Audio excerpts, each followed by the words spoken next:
Hey Bible nerds, this is Kaye and welcome to Chapters and Chuckles.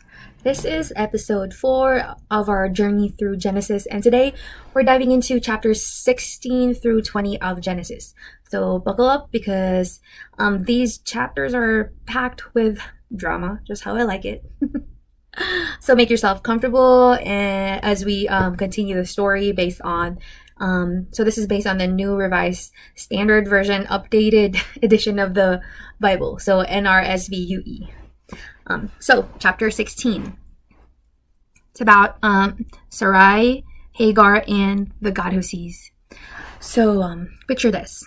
We open on Sarai, the wife of Abram, in her tent on a sweltering Canaanite afternoon.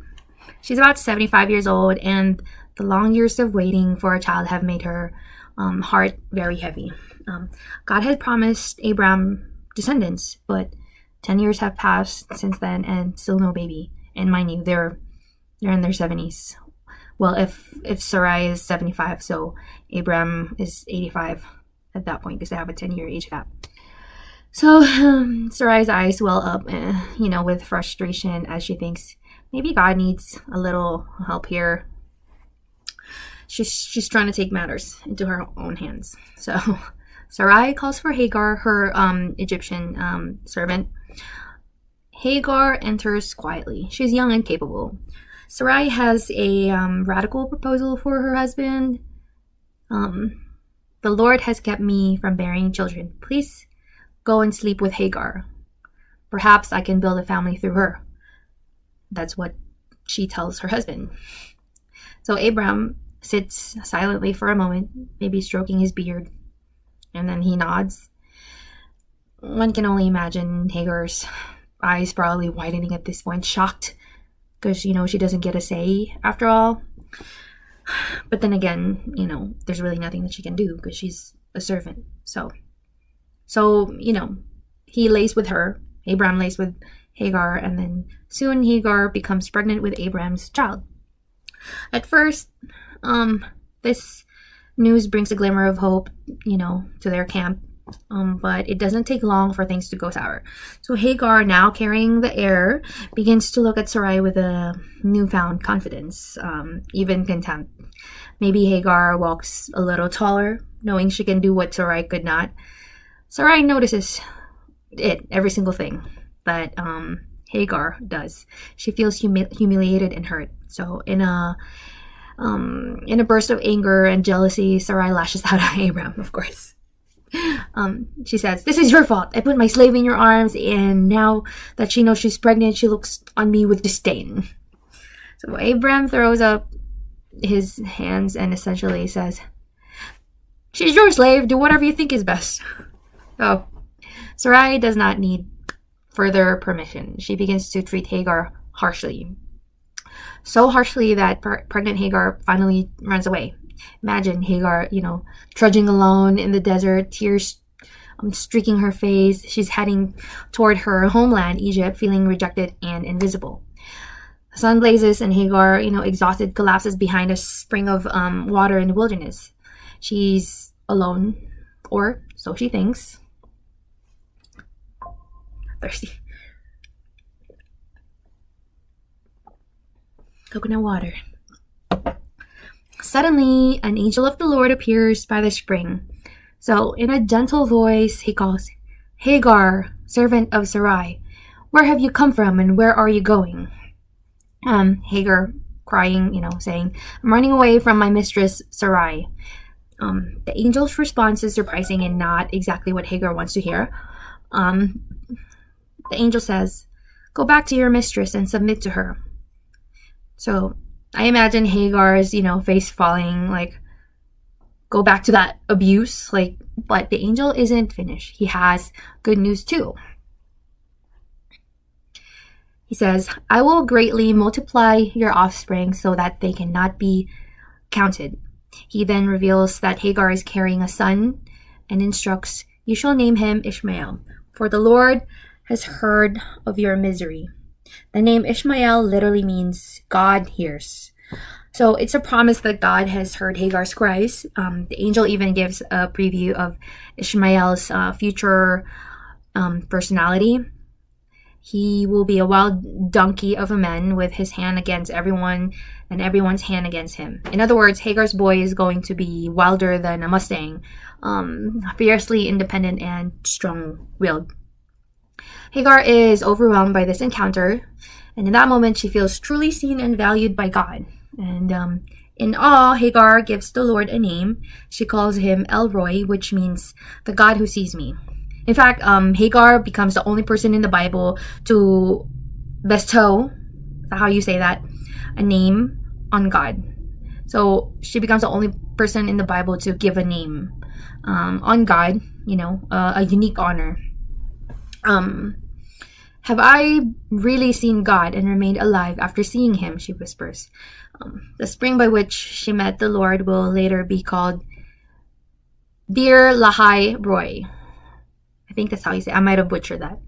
Bir Lahai Roi, meaning well of the living one who sees me. So forever marking that spot of Hagar's hope. So, being strengthened and comforted, Hagar does return. And then before long, she gives birth to a son. True to God's word, Abraham names the boy Ishmael. At this point, Abraham is 86 years old. So, yeah, he was 86 years old when Ishmael was born, cradling his baby boy with a proud, maybe wrinkled smile. And then Sarai looks on, perhaps a mix of relief. Abraham has an heir, finally, and heartbreak also because it's not her baby, So, the family dynamics are now incredibly complicated, I would imagine. So chapter 16 closes with a tension hanging in the air of Abraham's camp. A child is born, but the household's peace has been broken. So, fun fact corner. As I've said earlier, Hagar is the only person explicitly recorded in scripture to give a name to God, calling him El Roi, meaning God who sees me. This name reflects how God watched over her in her distress. And then the name Ishmael means God hears. So the angel said, "You shall name him Ishmael, for the Lord has heard of your misery," highlighting that God listened to Hagar's affliction. Even in a messy situation of jealousy and strife, God was attentive to the cries of the oppressed. So Sarai's, reflection, I guess this will be a reflection corner. Sarai's attempt to rush God's promise by using Hagar shows how, impatience can lead to heartache. Impatience can actually, lead to a lot of bad things. Even just, with me watching my daughter, because kids, especially toddlers, and she's a preschooler, that age, kids are very, very impatient. And I've seen her getting into trouble or getting hurt just because of her impatience. So, yeah, but here, impatience can lead to a heartache. So this chapter reminds us that trying to force our own situation can create more problems than it solves. Or, trying to force our relationship to somebody that is never good. Or trying to force someone to have a kid with you, if they're not ready, especially when they're not ready yet. So there's a lot of things that you can't force. You just have to either wait or just try, go somewhere else. I don't know. But so what am I trying to say? So even in the fallout, God demonstrates compassion. He sees Hagar, the outsider, the mistreated one, and tenderly cares for her. It's a comfort to know that when we feel invisible or desperate, the same God who saw Hagar sees and hears us as well. Sometimes the hardest thing is to wait and trust. But as we'll continue to see, God hasn't forgotten his promises. That's it for chapter 16. I'm gonna need a hydration break. Okay, only have a little bit left. Okay, chapter 17, a covenant of circumcision and new names. So 13 years went by after Ishmael's birth. Abram is now 99 years old. His heir and did I say heir? His hair and beard, probably very white, as has a lot of gray hairs already at this point, if not all his hair. So when God decides it's time for another chat, so Chapter 17 opens with the Lord appearing to Abram. Perhaps Abram is praying under the stars by his tent when, suddenly God's presence surrounds him. God declares, I am El Shaddai, which means God Almighty. Walk before me and be blameless. Abram drops to his knees, face to the ground. Though it's been years since,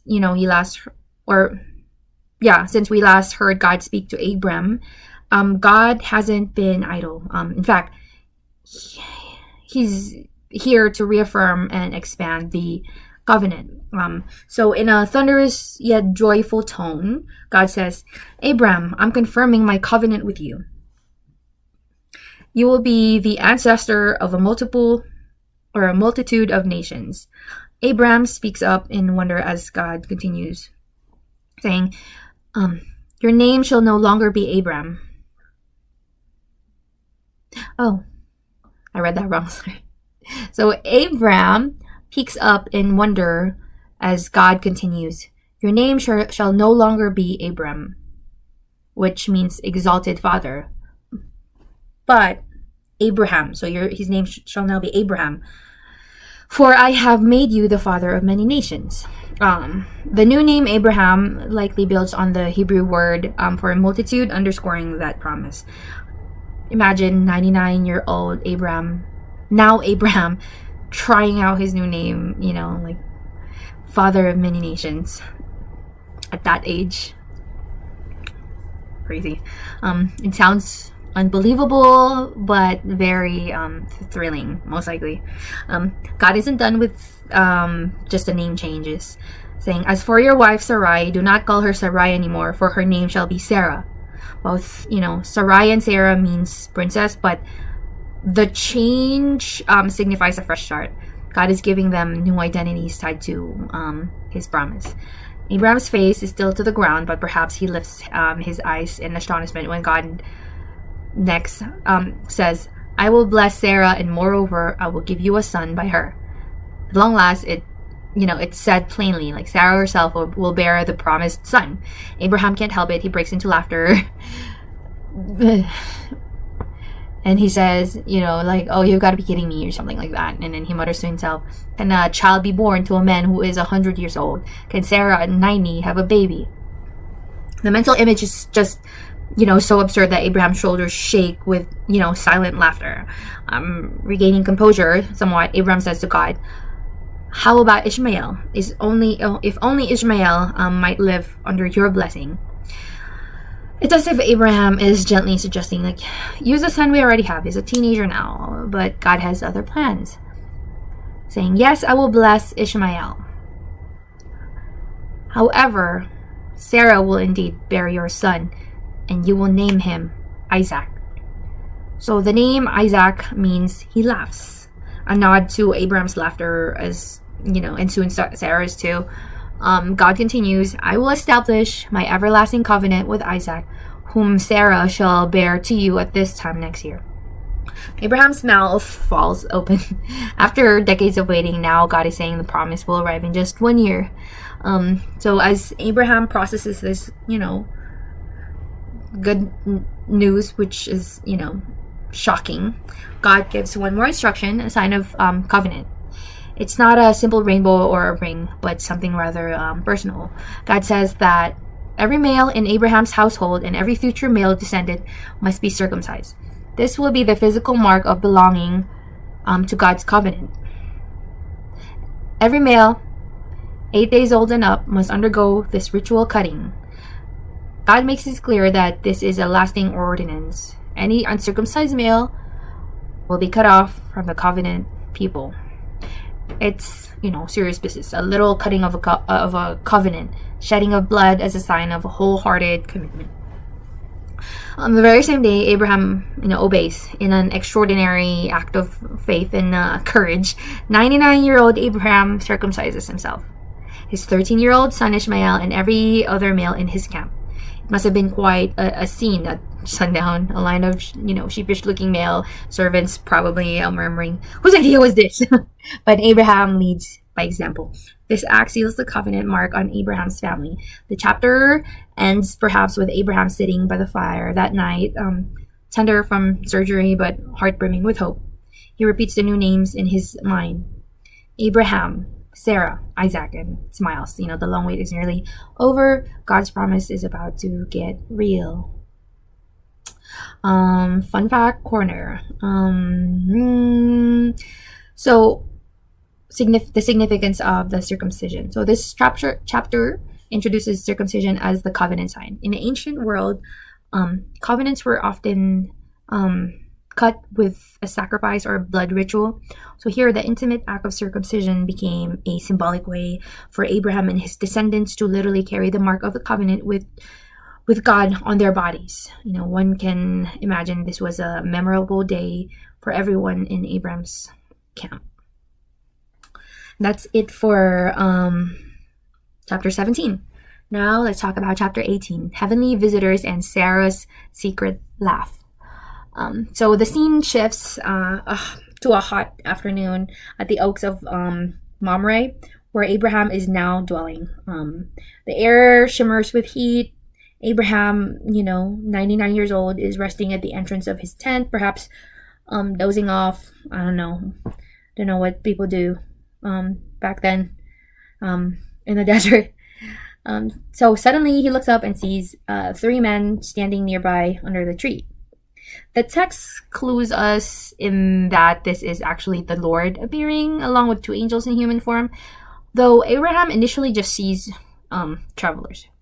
So despite the heat, Abraham springs into action, the epitome of Middle Eastern hospitality.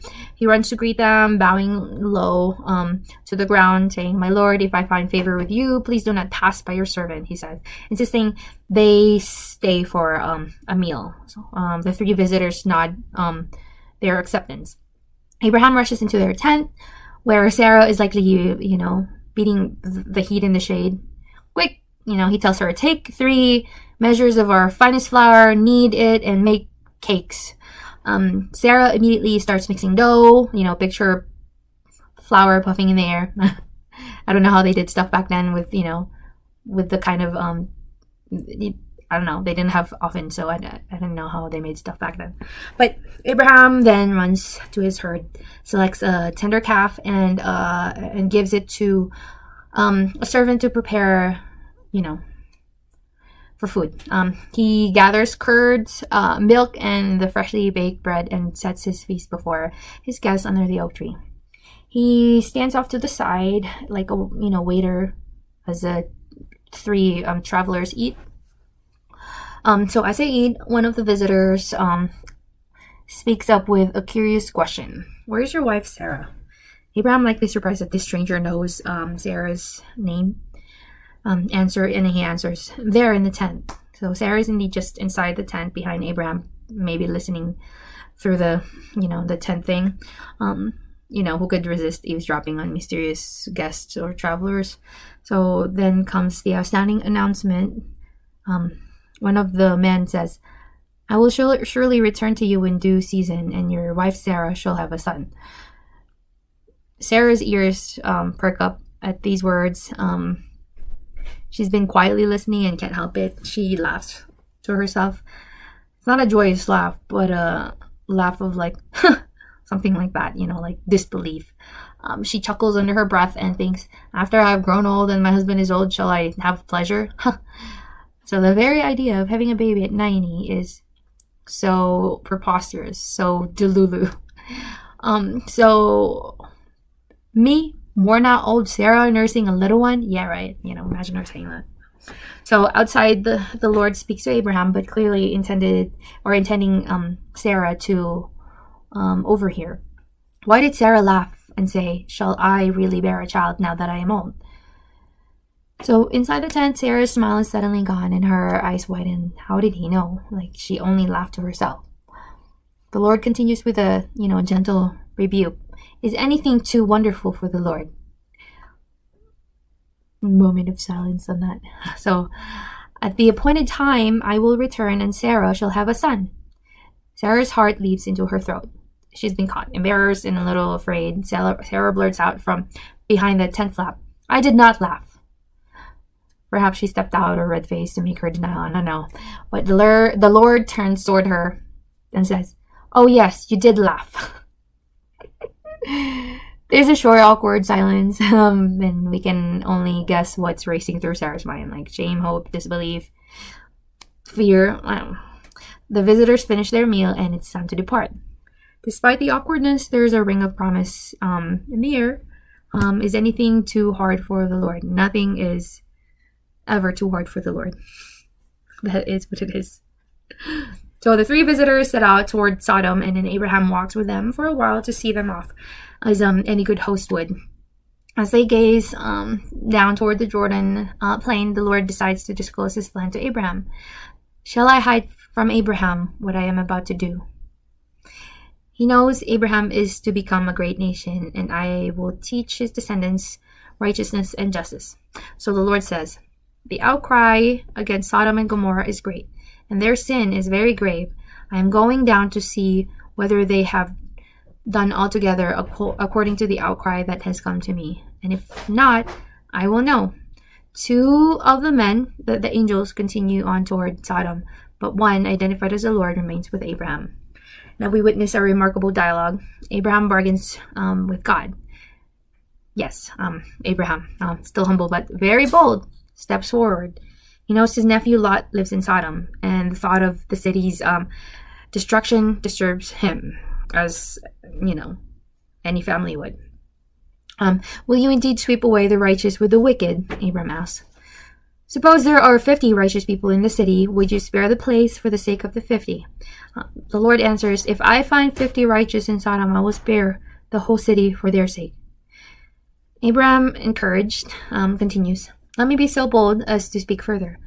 What about 40 righteous? 40 righteous.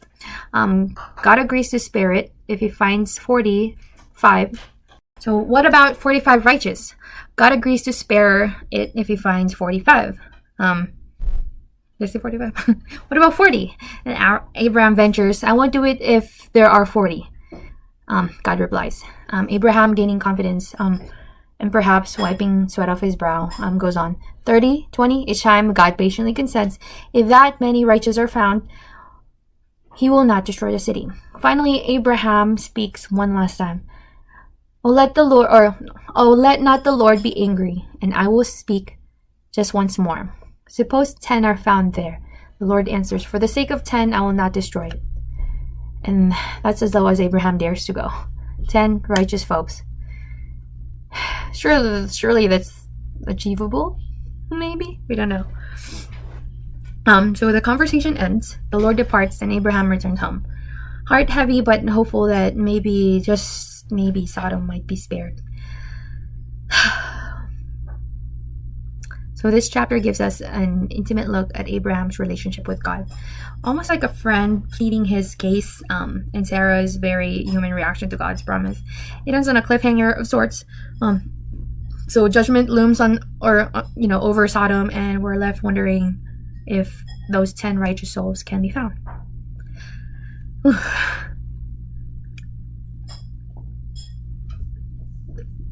I'm probably gonna need more.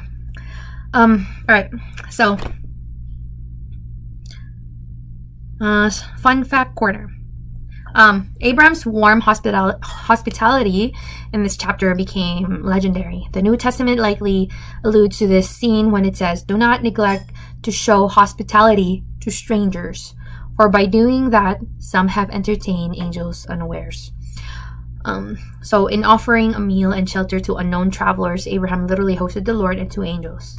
This teaches that kindness to strangers can have divine ripple effect. A lesson that, people here in America, especially those people up there and, in the government ought to know.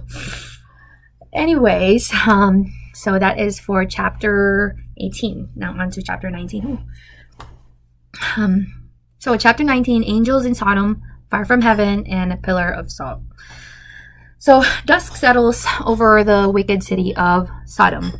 Lot, Abraham's nephew, is sitting at the city gate, perhaps as an official or simply enjoying the cooler evening air.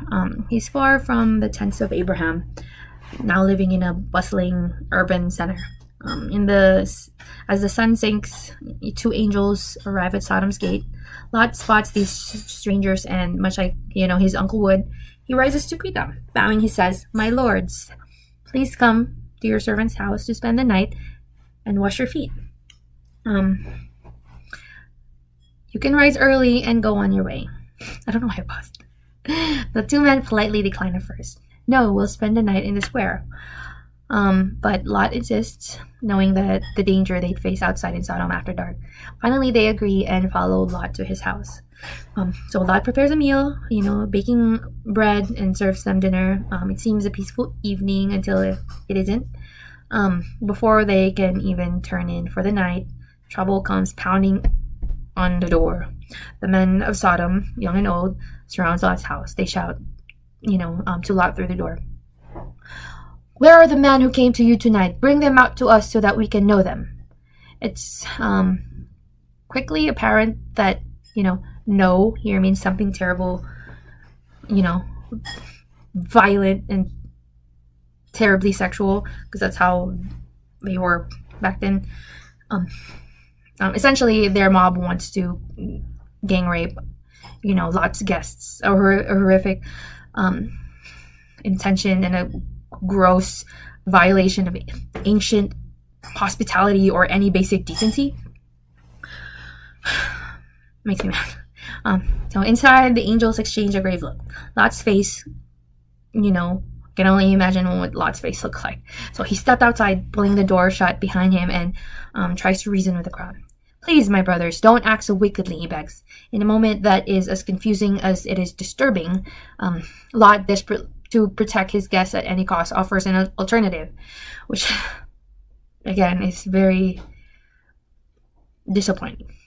I was actually more disappointed in this. He says, "I have 2 daughters who have never known a man. Let me bring them out to you, and you can do to them as you please. But do nothing to these men, for they have come under the shelter of my roof." Oh, I cannot believe. Yeah.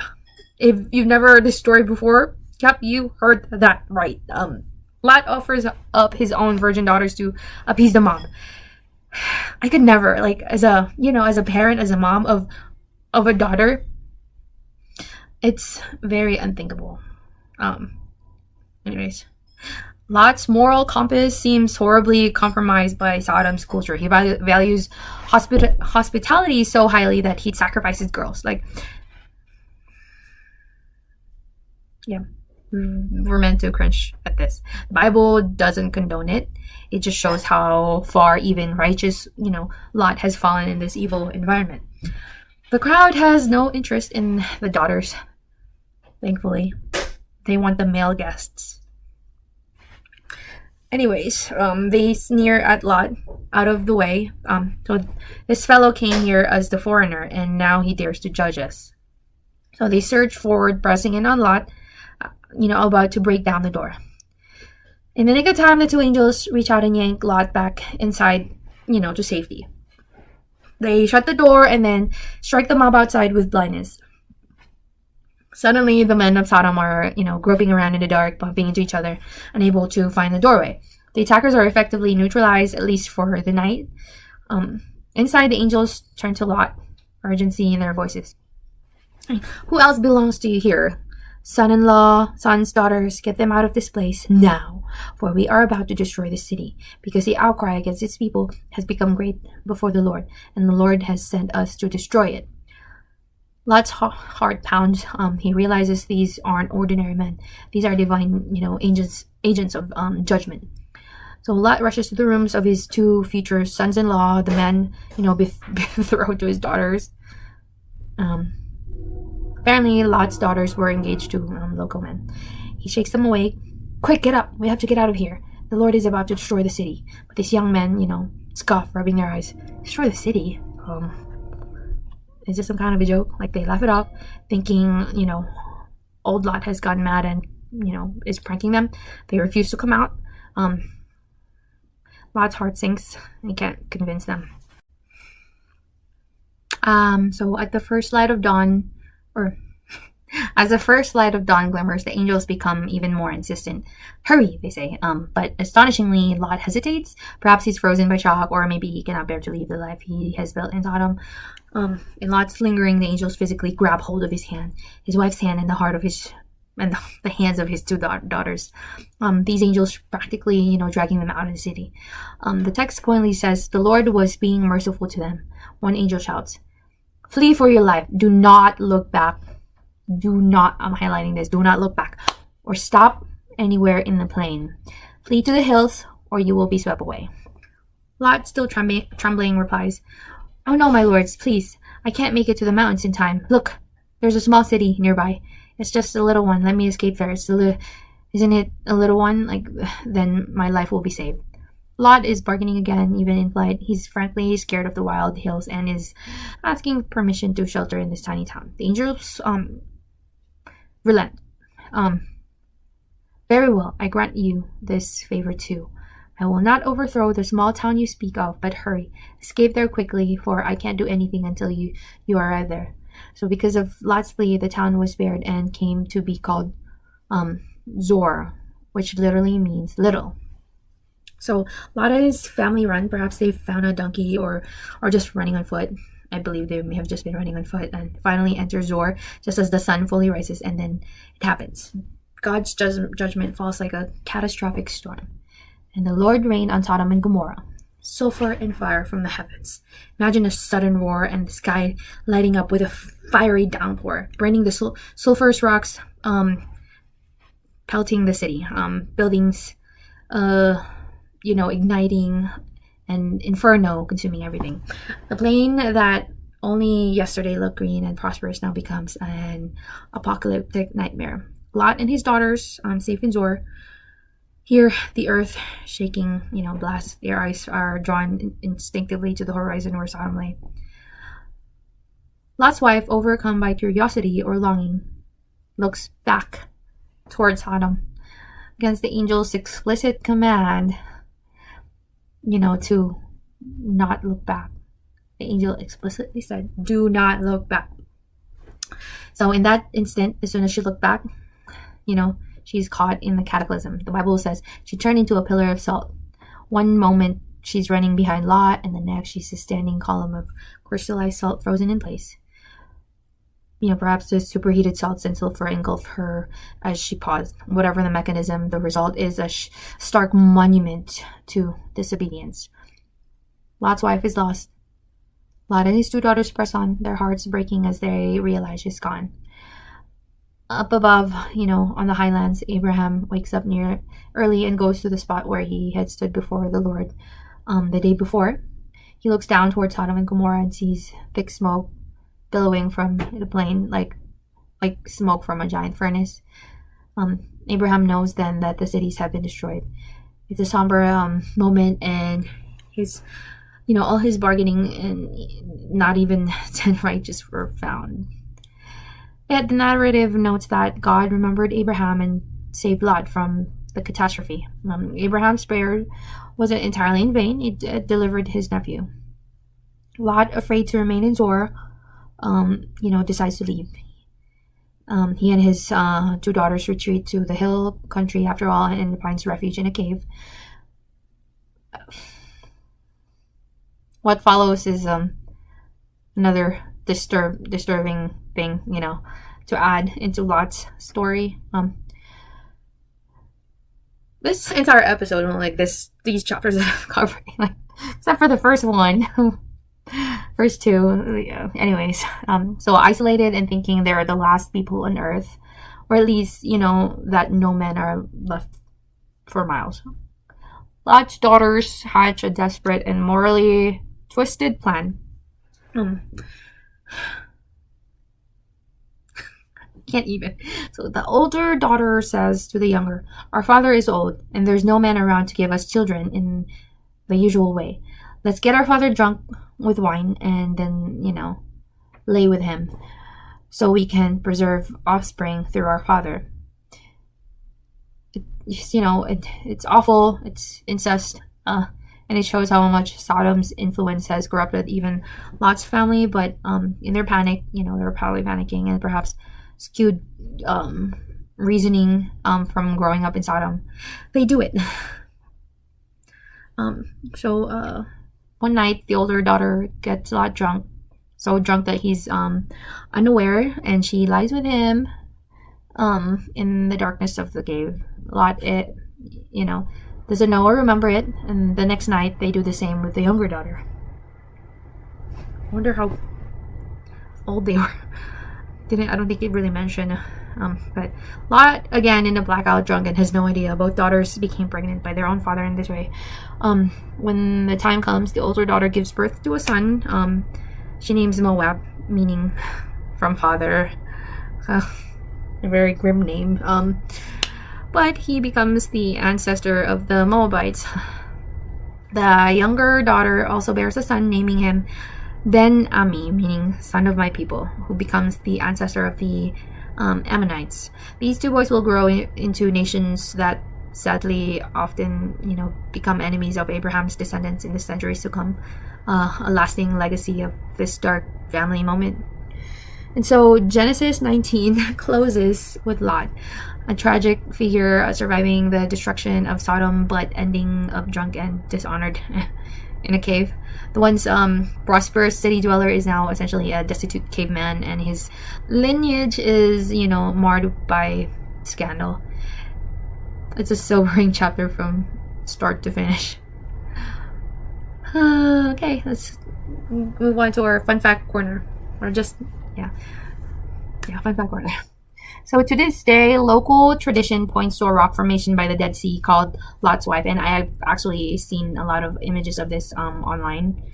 So a pillar-like outcrop of salt and minerals. You can look it up if you're interested. Tour guides and locals have long identified this salt pillar as a reminder of Lot's wife looking back. The region around the Dead Sea is indeed rich in salt deposits, and one can see, eerie salt, hoodoos along the coast. Whether or not any particular pillar was literally Lot's wife, the story has left a geographical mark, quite literally, a salty memorial. So let's do a reflection corner here. Chapter 19 is perhaps one of the most jarring portions of Genesis. It forces us to confront the reality of human wickedness and God's judgment, but also his mercy. The stark contrast between Abraham's gracious hospitality in chapter 18 and Sodom's violent perversity in chapter 19 couldn't be greater. Just swung from left to right. So one takeaway is the importance of influence. Living in Sodom affected Lot and his family deeply. So it's very important that, like the saying that you are who you hang out with or something like that. So it's very important that you surround yourself with good people or successful people, whatever you want to become. If you want to be, a good person who's successful, then surround yourself with people who are good or people who are successful. Don't surround yourself with people who don't even have goals or people who do bad things like that, because again, you become like them as well. So Lot started out pitching his tent near Sodom, and then ended up as an official in the city, calling those wicked men brothers. He believed in God, yet his compromises cost him dearly. He lost his home, his wife, and ultimately his dignity. It's a cautionary tale about getting too cozy with a corrupt culture. On the flip side, we see God's mercy in action. He rescued Lot, essentially dragging him out, physically dragging him out of the destruction for Abraham's sake. God is willing to save even a few when others intercede. Also, the image of Lot's wife looking back and turning to salt in a lasting lesson, clinging longingly to a sinful past that, can stop us from our tracks. So a lot of people interpret what this means. Some people say, the looking back, it's never look back to your past, because, you will die, figuratively. It's for example, looking back to a experience or a relationship wherein you were abused. So looking back to that past can have negative, things. So don't look back, especially if you are in a better situation now. Don't look back. This is what I'm trying to say. So in our own lives, when God calls us to leave something harmful, I hear my daughter talking to herself. Like what I'm saying, like when God calls us to leave something harmful behind, like a very abusive relationship or whatever it is, we need to move forward and not look back. Anyways, lastly, the sobering, epilogue with Lot's daughters shows how sin effects can linger and spread. It's a reminder that our choices can impact generations. Overall, Genesis 19 encourages us to take seriously the call to live a righteous, distinct life, to be in the world, but not of it, And it reassures us that even when judgment comes, God knows how to rescue those who are His. However imperfect they may be. All right, chapter 20, finally. We're at 52 minutes. So Abraham and Sarah and Gerar, deja vu all over again. So after the fiery drama of Sodom, we catch up with Abraham once more. He has journeyed away from Mamre, traveling south into the Negev, the southern region of Canaan. Abraham settles for a time in the territory of Gerar, a Philistine city-state ruled by King Abimelech. Now, if you've been following earlier episodes, this part might sound like a deja vu. Abraham finds himself in a foreign land with a beautiful wife, and he's worried. Even at 9 years old, Sarah must still have been a striking woman, perhaps especially after the fresh start and hope she's received. Abraham fears that the men of Gerar might kill him to take Sarah. So Abraham dusts off an old strategy. He tells everyone that Sarah is his sister. King Abimelech, so a title that means "my father is king," likely used by Philistine rulers. That's what Abimelech means. So King Abimelech hears about the newcomer Abraham and his sister. Seeing Sarah's beauty and assuming she's unmarried, Abimelech orders Sarah to be taken into his household. In fact, he's intending to marry her, or at least bring her into his harem. Poor Sarah, she's 90, pregnant with a promise. So one can imagine Sarah giving Abraham a withering glance as palace guards escort her away. Abraham's heart sink with guilt and fear. He's thinking, here we go again. But God isn't about to let his plan for Sarah to bear the promised child, be derailed. Well, that night, God intervenes directly. He comes to Abimelech in a dream, or maybe perhaps a terrifying, vivid dream. So the voice of God says, "You are a dead man because of the woman you have taken, for she is married." Abimelech jolts in the dream, as much as one can within a dream. Now Abimelech had not gone near Sarah. He hadn't touched her intimately, so in the dream he protests, "Lord, will you destroy an innocent nation? Didn't Abraham tell me she is my sister, and she herself said, he is my brother? I did this with a clear conscience and clean hands," he says. So Abimelech is pleading his case. He had no reason, or he had no idea she was married. He doesn't want to offend God. God responds in his dream, "Yes, I know you did this in the integrity of your heart. It was I who kept you from sinning against me. That's why I did not let you touch her. Now then, return the man's wife, for he is a prophet, and he will pray for you, and you shall live. But if you do not restore her, know that you shall surely die, you and all yours." This message could not be clearer. Put Sarah back pronto. And interestingly, this is the first time in the Bible someone is explicitly called a prophet as well, and it's Abraham. Despite Abraham's lapse in honesty, God still identifies him as his prophet. Abimelech wakes up at dawn in a cold sweat. He immediately summons his servants and shares the content of his nightmare. The servants are all stricken with fear. Clearly something supernatural is afoot. Without wasting time, Abimelech calls for Abraham. You can imagine Abraham arriving, perhaps apprehensively, at the palace. Abimelech, probably still pale from the divine threat, demands an explanation. What have you done to us? Excuse me. What have you done to us? How have I sinned against you that you would bring on me, my kingdom, such a great guilt? You have done things to me that ought not to be done. So essentially, why on earth did you lie and nearly get us all killed? Abraham bows his head, feeling the shame of being in the wrong. He stammers out of reasoning. I did it because I thought, surely there is no fear of God in this place, and they will kill me because of my wife. Besides, she really is my sister, the daughter of my father, though not of my mother, and she became my wife. So, technically, he was not lying, but, he still did lie. But yeah. Yeah, they're actually, half siblings.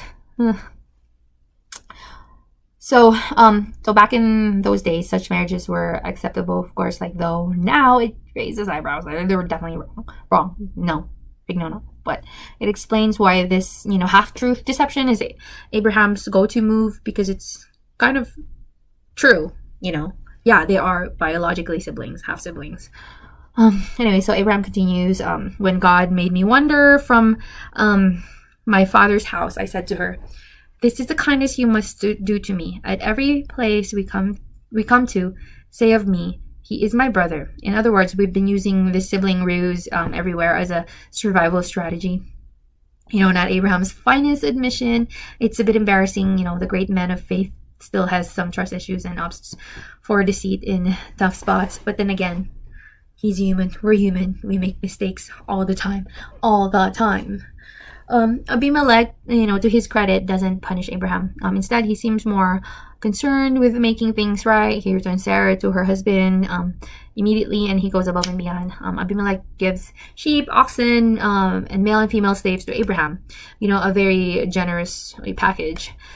He also pointedly gives Sarah back and says, behold, my land is before you. Settle wherever you please. He basically ensures Abraham is happy and will pray for him. Abimelech then returns Sarah and says, look, I have given your brother 1,000 pieces of silver. This is to cover the offense against you before all who are with you. You are completely vindicated. The mention of brother might have a hint of gentle rebuke or humor. Abimelech is, subtly acknowledging the awkward lie, your brother.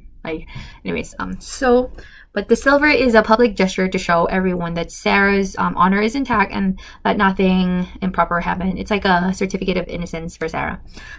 Abraham, true to God's word, then prays to the Lord on Abimelech's behalf. It turns out the Lord had closed every womb in Abimelech's household because of Sarah, implying no one in his palace was able to conceive, or perhaps that, illnesses had struck.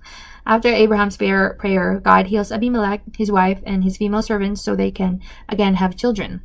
Disaster is averted, kingdom of Gerar is saved, and Abraham and Sarah live with, their marriage and God's promise intact.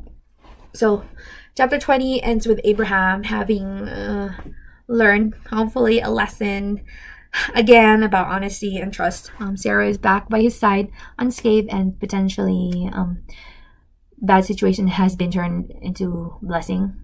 So in the wings, the stage is set for the long-awaited promise to finally come to pass in the next chapter. So let's skip fun facts. I don't really have a fun fact from this chapter. Let's move on to our reflection corner. So one might ask, why is this little story of Abraham's failure included in the Bible? It shows us that even Abraham, the father of faith, was very human, as I've said. He's human. He makes mistakes, as, we all do. He had moments of fear and moral compromise, yet God was faithful to his covenant and protected Abraham and Sarah when they couldn't protect themselves. The key reflection here is God's grace in our weakness. Abraham's lie could have cost him everything, but God stepped in to safeguard the promise. In our lives, we might sometimes make decisions out of fear, not faith. Little white lies or big compromises because we don't fully trust God in that moment. This chapter encourages us to face our fears with faith instead. It's better to trust God than to deceive others. Notice that Abraham is assumed there is no fear of God in this place. Yet, ironically, it was Abraham who wasn't acting in the fear of God by lying. So sometimes we prejudge people or situations and take matters into our own hands unnecessarily. And yet, despite Abraham's lapse, God calls him a prophet and uses him to bring healing. What a picture of unmerited favor. The Lord can still work through us even after we fall short. Finally, Abimelech's household only healed after Abraham prayed for them. A nice reminder to pray for those we've wronged or who have wronged us. Forgiveness and prayer restore relationships. Overall, Genesis 20 reassures us that God doesn't crumble when we falter. He can redeem our mistakes and bring good out of them, teaching us to rely on Him more honestly, next time. That's it. So we've now arrived at a major turning point in the Genesis history. Abraham and Sarah have been through, waiting, laughter, and even danger, but the big promise is finally coming to pass. In our next episode, get ready for the birth of the long-awaited child, Isaac, a bundle of laughter arriving in Sarah's old age. But don't think the drama ends there. In fact, it ramps up. We'll see sibling rivalry between Ishmael and Isaac. A heart-trending test of Abraham's faith. It involves a mountain and a would-be sacrifice that has readers at the edge of their seats, and the bittersweet farewell of a beloved family member. How will Abraham handle the greatest challenge of his life? And what about Hagar and Ishmael? Is there a future for them? So join me next time for episode 5, where miracles mix with trials in Genesis 21 to 25. You won't want to miss the emotional roller coasters to come. So thank you so much for listening to this episode of our Genesis podcast series. I hope you found it engaging, insightful, and maybe even, chuckle-worthy in some parts, and definitely cringe-worthy in a lot of parts. So these ancient stories have a way of, shining light on our modern journeys with all our flaws, hopes, and encounters with God's grace. If you enjoyed this deep dive, please subscribe or share it with a friend who might appreciate a fun yet faithful look at the Bible. I always love hearing, your feedback, or in my case, my mom's feedback, because I just started. This is episode 4, so I would love to hear your feedback, or what touched you in your story. Feel free to reach out or leave a comment. So until next time, remember that even in life's deserts, there is a God who sees you. Even when you laugh in doubt, He can turn it to joy, and even if you stumble, His plans for you can still prevail. Take care, stay curious, and see you in the next episode. God bless.